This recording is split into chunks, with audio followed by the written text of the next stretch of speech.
Во студиото со вас Иван Кузмановски. Добар ден ви и благодарам што сте со нас. Ова се настаните кои го одбележаа денот. Комунална хигиена пред нова блокада. Додека градот и управниот одбор различно го толкуваат законот, нафта има уште за денеска. Без нов директор нема кој да потпише набавка. Касами тврди дека погрешно бил протолкуван. Вреди не стои зад дехари. ВМРО ДПМН повикува на обединување наместо на етнички поделби. 47 дојави за бомби во училишта во Куманово и Скопје.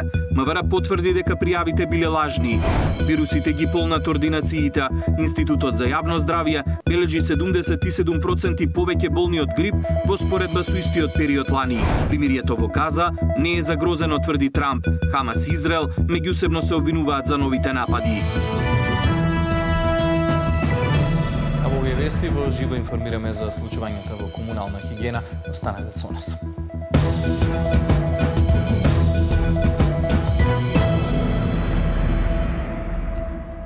Оставката на осомничениот директор на комунална хигиена кој заврши во притвор отвора можност за нова блокада на јавното предпријатие. Градоначалничката и управниот одбор различно го толкуваат законот, а без именување на нов директор нема кој да набави нафта за камионите. До кога може да работат екипите на терен и дали постои решение, денеска провери колегата Мартин Арсов. Го имаме во живо во овие вести. Мартин, кои се информациите? Може ли, има ли опасност да се случи нова блокада на комунална хигиена и контењерите повторно да бидат затрупани со смет? Така, Иван, откако директорот на комунална хигиена Сабахадин Рустеми синоќа беше приведен и си даде оставка од позицијата од морални причини, се отвори прашањето како ќе функционира јавното комунално предпријатие на град Скопје со оглед на тоа што барем засега скопската градоначалничка Данила Арсовска не сака да назначи нов ВД или вршител на должност. Таа денеска на социјалните мрежи се повика на законот за јавни предпријатија и побара управниот одбор на комунална хигиена да го разреши актуелниот или поранешниот директор Сабахадин Рустеми и да назначи нов вршител на должност. Меѓутоа, статутот на предпријатието прецизира и вели дека само градоначалникот може да именува такво лице. И додека институциите различно го толкуваат законот и статутот на јавното предпријатие комунална хигиена, се заканува нова блокада, Иван, како што кажа и ти. Имено според информации од вработени овде во јавното предпријатие, нафта имаат само уште за денеска, па и оние камиони кои што им се останати, а не се расипани, од утре нема да можат да возат доколку не се назначи нов директор и не спроведе нова набавка за нафта. Исто така, ја контактиравме и владата за да прашаме дали можеби тие имаат некакви можности и ингеренции да излезат во пресред на граѓаните на Скопје. Од владата за Сител велат дека внимателно ја следат состојбата и имаат механизми со кои што ќе реагираат за да не се закочи работата на јавните предпријатија. Целосниот извештај го гледаме во продолжение. Без директор, откако Рустеми си поднесе оставка од морални причини по распитот во кривичниот суд. Нејасно е кој ќе го води предпријатието сега затоа што Арсовска не сака да назначи нов директор. Скопската градоначалничка испрати соопштение во кое вели дека треба да го прашаме Мицкоски за тоа како ќе функционира комунална хигиена, бидејќи тој го направил овој хаос. Го повикуваме премиерот Мицкоски, кој има своја председателка на управниот одбор од ВМРО, која воедно е осуден криминалец за 2 кривични дела во 2006 и 2022 година. Да го повика управниот одбор на комунална хигиена Скопје, согласно член 24а, став 2 од Законот за јавни предпријатија, да донесе одлука за разрешување на директорот и согласно став 3 од истиот член да именува вршител на должност на предпријатието. Мицкоски го тероризира градот со своето режимско и диктаторско владење преку својот управен одбор, злоупотребувајќи ги институциите и полицијата да се страф и да врши репресија пред избори, пишува таа. Членот од законот на кој се повикува Арсовска е општ и вели до изборот на нов директор. Управниот одбор, односно градоначалникот на градот Скопје, во рок од 5 дена именува вршител на должноста директор. Но статутот на комунална хигиена прецизира во случај на престанок на мандатот на директорот, по кој било основ, до именување на нов директор, градоначалникот именува вршител на должност директор. Ова значи дека само Арсовска може да назначи нов директор. Од управниот одбор пак велат дека немаа добиено ниту известување од градот, дека Рустеми ја доставило ставката до Арсовска. Од владата за Сител велат дека евентуална негрижа, намерна обструкција или неисполнување на обврските повлекува соодветна институционална и правна одговорност. Владата внимателно ги следи состојбите и нема да дозволи самоволие, некомпетентност или едноумие да го попречи функционирањето на јавните служби, ниту пак да се загрози јавниот интерес и безбедноста на граѓаните во Скопје. Во случај на институционален застој, владата има законски механизми да постапи согласно своите надлежности, со единствена цел да се обезбеди нормално, законито и ефикасно функционирање на предпријатието и да се спречи било каков ризик по здравието на граѓаните, ни рекоа од владата. Извори за Сител од комунална вела дека и тие камиони што им се останати нема да може да возат и да собираат ѓубре. Оти нафта имаат само уште за денеска. Иако нема нов директор, ќе нема кој да спроведе нова набавка. Ќе нема кој да потпише ниту вработените да земат плата за овој месец. А според информациите од Суткос, плата за септември се уште нема ниту во паркови и зеленило, ниту во Дрисла. Инаку директорот на комунална, заедно со управител во истото предпријатие, вчера добија по 30 дена притвор. Според обвинителството, двајцата не ја извршувале својата основна работа, редовно собирање и транспортирање на ѓубрето во Скопје, со што може да се предизвика ширење на зарази. Им се заканува казна од 1 до 10 години затвор. Мартин Арсов, Сител телевизија. Севера Скопје до јавното обвинителство поднесе кривична пријава против поранешен директор на Агенцијата за храна и ветеринарство поради сомнение за сторено кривично дело проневера во службата, против поранешен заменик директор и против 5 вработени во Агенцијата за храна и ветеринарство поради сомнение за сторено кривично дело помагање при проневера во службата. Со исплата на дневници за патување во странство во висина од 50%, поранешниот директор се сомничи дека се стекнал со противправна имотна корист во вкупен износ од 62.530 денари, а на штета на буџетот на АХВ.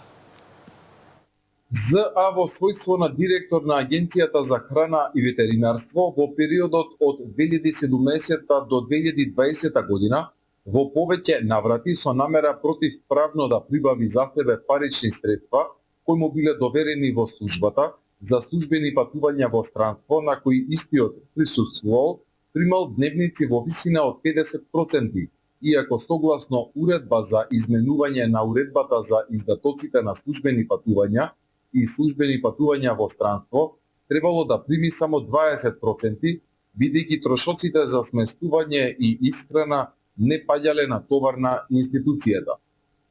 ФМ во својство на заменик директор на Агенцијата за храна и ветеринарство, со подпишување на решенијата за одобрување на службени патувања во странство, му помогнал на ЗА противправно да ги присвои парите, а ЛА, АР и ЕТ во повеќе наврати спротивно на наведената уредба изготвиле решенија за одобрување на службено патување во странство на име на ЗА, врз основа на кои решенија АБ и АБ одобриле исплаќање на паричните средства врз основа на претходно изготвените решенија, иако знаеле и биле свесни дека решенијата не се донесени согласно уредбата, постапиле по решенијата и му ги исплатиле парите, со што му помогнале на ЗА да се стекне со противправна имотна корист во вкупен износ од 62.530 денари, а на штета на буџетот на Агенцијата за храна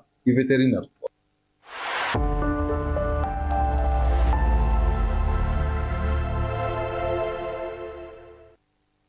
Билал Касами вели дека погрешно бил разбран во изјавата за поддршка на етничка основа на кандидатите во вториот круг од изборите.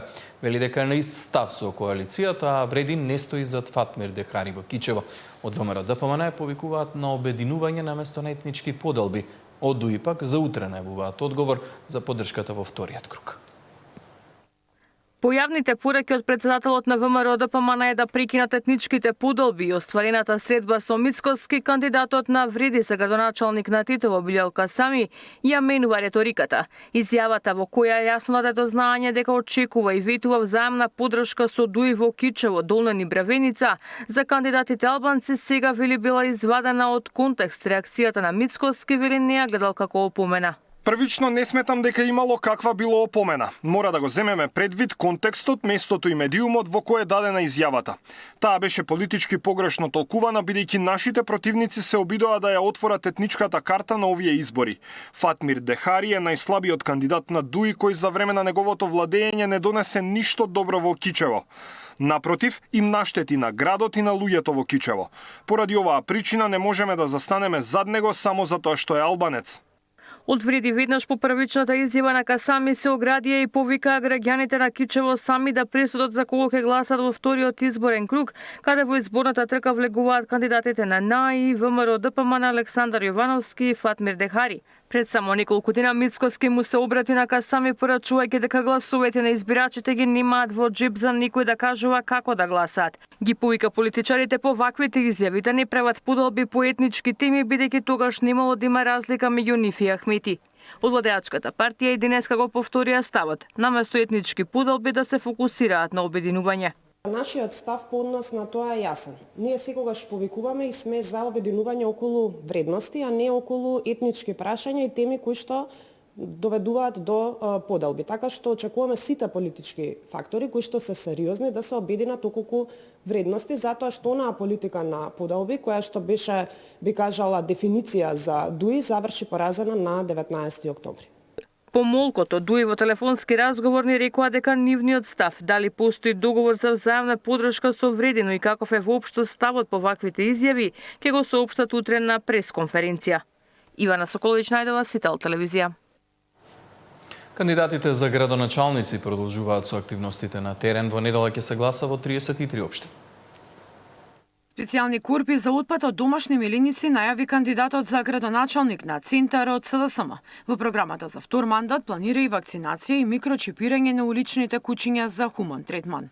Во нив ќе има и бесплатни кесички за собствениците, со што овозможуваме едноставно, урбано и еколошко одговорно решение за чисти улици и паркови. Во следниот мандат одиме и чекор понатаму. Започнуваме со вакцинација и микрочипирање на уличните и домашни миленици. Програма за поддршка на младите за отпочнување собствен бизнис најавува кандидатот за градоначалник на општина Аеродромот СДСМ. Поддршка на млади лица до 29 години што сакаат да започнат собствен бизнис. Грантови за стартап до 4000 евра по апликација, обука за предприемништво, дигитален маркетинг и бизнис планирање, консултантски услуги за пристап на национални или европски фондови. Целта на оваа мерка е да се намали невработеноста кај младите и да се зголеми бројот на активни млади предприемачи. Враќање на духот и сјајот на старата скопска чаршија најави кандидатот за Центарот Знам, кој ги посети за најчиските дуќани и разговараше за проблемите на еснафот. Прошетавме во многу дуќани, посетивме многу еснафи и видовме дека се уште живее духот на таа традиција која што живее во Скопје повеќе од 5 векови. Ќе бидеме поддршката на развојот на еснафот во нашата држава, бидејќи само така можеме да ја задржиме таа традиција и тие традиционални вредности. Родителите ќе бидат ослободени од сите трошоци за учениците, бесплатни униформи и ваучери за електронска опрема за студентите, најавува кандидатот за градоначалник на општина Карпош од ВМРО ДПМН. Ќе доделиме 6000 денари за секое запишано првооделенче во Карпош. Ќе обезбедиме и бесплатни училишни униформи. За секој нов студент од Карпош, општината ќе ја покрие школарината за првата година. Затоа што образованието не смее да биде луксус, туку право.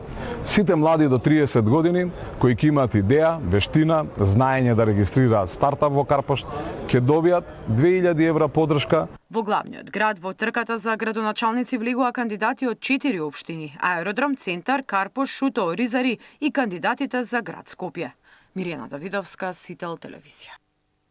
А граѓаните очекуваат решение за проблемите. Во Скопје главен е проблемот со ѓубрето, односно хигиената и јавниот превоз. Стручната јавност вели дека пред вториот круг преовладувала заострена реторика, а битката за отцрнување напротив кандидатите се води и на социјалните мрежи. Одбројуваме до молкот за локалните избори. Останаа уште 2 дена. Вториот изборен круг помина со смирена реторика, но не целосно. Имаше меѓусебни обвинувања и елементи на негативна кампања, оценуваат граѓаните. Некои се кандидати умерени, некои се со ароганција. Нормално напротив кандидатот упатени. Овие кампањи веќе пракса негативна кампања да се води, се напаѓаат со чест на неколку исклучоци. И покрај политичката динамика, очекувањата на граѓаните се јасни. Ѓубрето и јавниот превоз мора да бидат приоритет за решавање на идниот градоначалник на Скопје. На прво место ѓубретари. Ева, јас живеам во војна зграда, ама срамота бре, плаќамо редовно, зашто овако да дојде? За ѓубре да. Јавниот превоз катастрофа не е. На работа, значи не можеме со што да поиме. Сад време 12 чек. Сега е ова безредие, не можам да си го опростам зашто сум тука. Затварање на кутиите се затварат и сите обеќања. Во вториот круг доминира заострената реторика, оценуваат експертите. Во кампањите наместо конкретни проекти има меѓусебно напаѓање на политичките против кандидати. Може би имавме некоја посмирена политичка кампања, потолерантна, пред првиот круг на локалните избори, а сега веќе падна нивото. Нивото на политичката толеранција е особено ниска. Се централизира кампањата околу изборот на градоначалник во Скопје. Значи се запостави она локално делување и на кампањското ниво.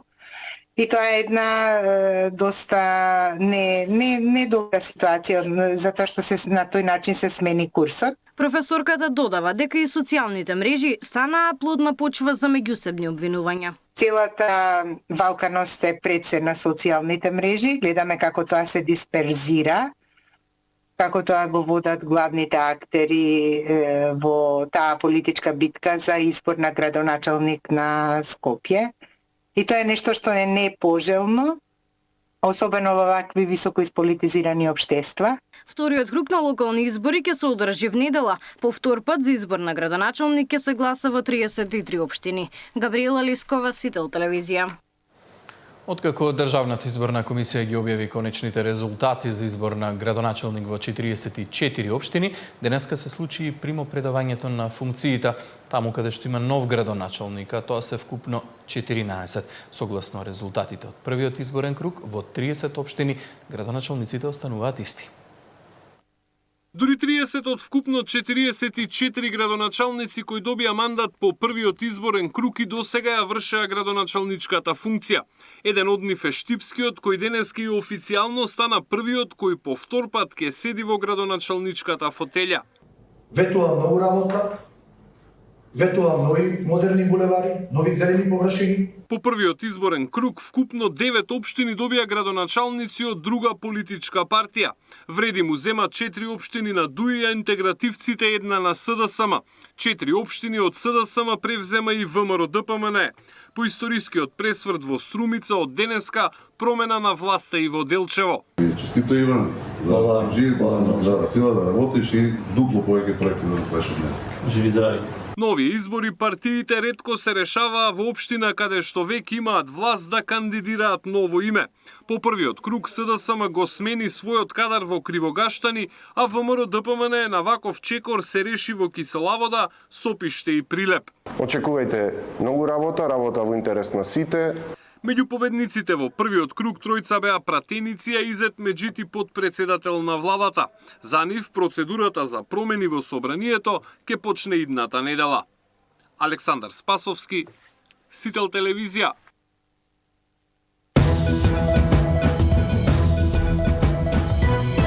Плановите за Кичево, меѓуетничката и општествената потреба за градот. Како втор круг очекува, дали граѓанската свест ќе ги надмине политичките интереси. Во тема на денот со Александар Јовановски, кандидат на ВМРО-ДПМН за градоначалник на Кичево.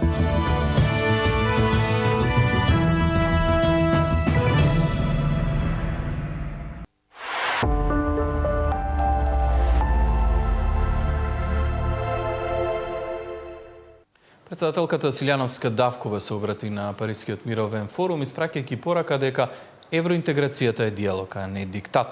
Проширувањето на Унијата, според Силјановска, е безбедносно, а не само прашање на проширување.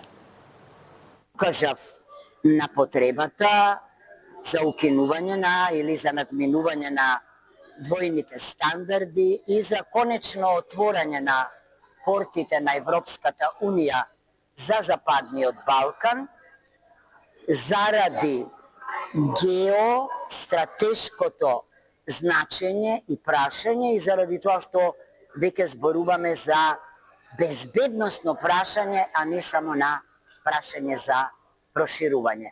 Убедена сум дека моите зборови допреа до љубопитната публика, се надевам дека ќе допрат и до политичарите на Европската Унија, оние кои што ги носат клучните одлуки и на крајот повикав на диалог, бидејќи за мене евроинтеграцијата не може да биде диктат, туку е диалог. 47 пријави за бомби имало вчера попладне во училишта во Куманово и во Скопје. Министерството за внатрешни работи потврди дека пријавите биле лажни, а учениците безбедно евакуирани. Дојавите за бомби во 47 училишта во Скопје и Куманово биле лажни, утврди Министерството за внатрешни работи, откако вчера направи антитерористички проверки низ училиштата и увиделе дека нема опасност од бомба, како што им пристигнало на меловите во училиштата. Од страна на секторот за компјутерски криминал во содејство со секторот за тероризам, а преку секторот за меѓународна полициска соработка при Министерството за внатрешни работи, се преземаат мерки, односно се врши истрага во однос на тоа кој е собственик на електронската пошта, односно од каде се испраќани лажните дојави за бомби. Дојавите за бомби не се новост во Македонија. Во 2022-та секојдневно учениците губеа часови во училиште, бидејќи специјалните единици на МВР, заедно со кучиња, ги проверува училниците дали има никаква експлозивна направа. Секојдневните пријави тогаш се испостави дека се лажни. Но зошто токму овој период повторно се појавуваат дојавите за бомби? Според безбедносниот експерт Љубомир Ѓурчевски, причините може да се од различни области. Малолетници кои сакаат да избегнат тест или часови, до саботирање на изборниот процес во недела, предизвикувајќи страв кај граѓаните од хакерски напади во дел од институциите. Вели македонските власти мора да соработуваат со меѓународните организации за полесно справување со овој проблем, кој се јавува се почесто.